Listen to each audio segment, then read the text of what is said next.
നമസ്കാരം. നാരായണാഖില ഗുരു ഭഗവൻ നമസ്തേ. തിരുവനന്തപുരത്തുള്ള ഒരമ്മയുടെ കൃഷ്ണാനുഭവമാണ് ഷെയർ ചെയ്യുന്നത്. എല്ലാവരും ഈ ഒരു അനുഭവം കേൾക്കണമേ. ഹരേ കൃഷ്ണ.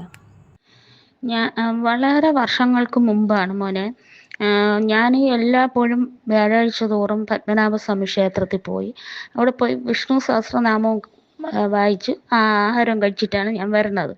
അങ്ങനെ ഇരിക്കെ ഒരു വ്യാഴാഴ്ചയായിരുന്നു. എൻ്റെ അടുത്തുള്ള ഒരു ചേച്ചി എന്ന് പറഞ്ഞു, വിജയൻ എന്നും പോകുമല്ലോ, എല്ലാ വ്യാഴാഴ്ചയും ഇങ്ങനെ പത്മനാഭസ്വാമി ക്ഷേത്രത്തിൽ പോലെ എന്നെ കൂടെ ഒന്ന് കൊണ്ടുപോകണേ, ഞാൻ ഇതുവരെ പോയിട്ടില്ല എന്ന് പറഞ്ഞു. ഞാൻ പറഞ്ഞു അതിനെന്ത് ചേച്ചി, ഞാൻ കൊണ്ടുപോകാമെന്ന് പറഞ്ഞു. അങ്ങനെ ഞാൻ എന്ത് ചെയ്തു, വ്യാഴാഴ്ച ഇരുന്ന് രാവിലെ കഴിച്ച് എല്ലായിടും വലയൊക്കെ അടിച്ച് തുടച്ച് എടുത്തൊക്കെ വന്നപ്പോൾ എനിക്ക് രാവിലെ പോകാൻ പറ്റിയില്ല. അപ്പം ഞാൻ വിചാരിച്ചു, ഇനിയിപ്പം രാവിലെ അല്ലേ എന്നും പൊയ്ക്കൊണ്ടിരുന്നത്, ഇനിയിപ്പം ഈ രാത്രി ഞാൻ പോയിട്ട് എപ്പോഴാണ് ഞാൻ വരണത്, ഇനിയിപ്പം ഇനി പോണ്ടാന്ന് വയ്ക്കാന്ന്.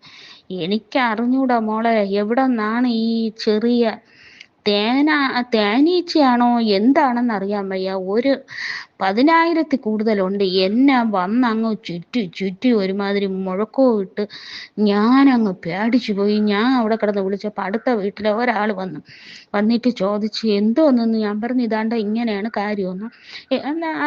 അതങ്ങ് പോകുമെന്ന് പറഞ്ഞിട്ട് ആ ആളങ്ങ് പോയി.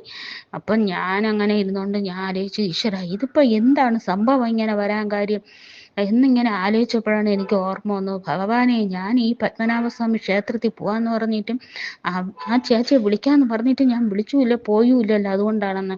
അപ്പം ഞാൻ ഇരുന്നുകൊണ്ട് പറഞ്ഞു, പത്മനാഭ ഞങ്ങൾ എത്ര രാത്രിയാണെങ്കിലും ഇന്നങ്ങ് വന്നേക്കാം, ഈ പ്രാണി എൻ്റെ അടുത്തുനിന്ന് പോണേ എന്ന്. അങ്ങനെ കുറച്ച് കഴിഞ്ഞപ്പോൾ ഇത് ആകാശത്തോട്ടാണ് പോയത്. പറന്നു പോയി. മക്കളെ, മോനെ, എനിക്ക് അറിഞ്ഞൂടാ, കൃഷ്ണ, ഗുരുവായൂരപ്പ, പത്മനാഭ എന്തെല്ലാം രീതിയിൽ ലീലാവിലാസം കാണിക്കുന്നു ഈശ്വരാ.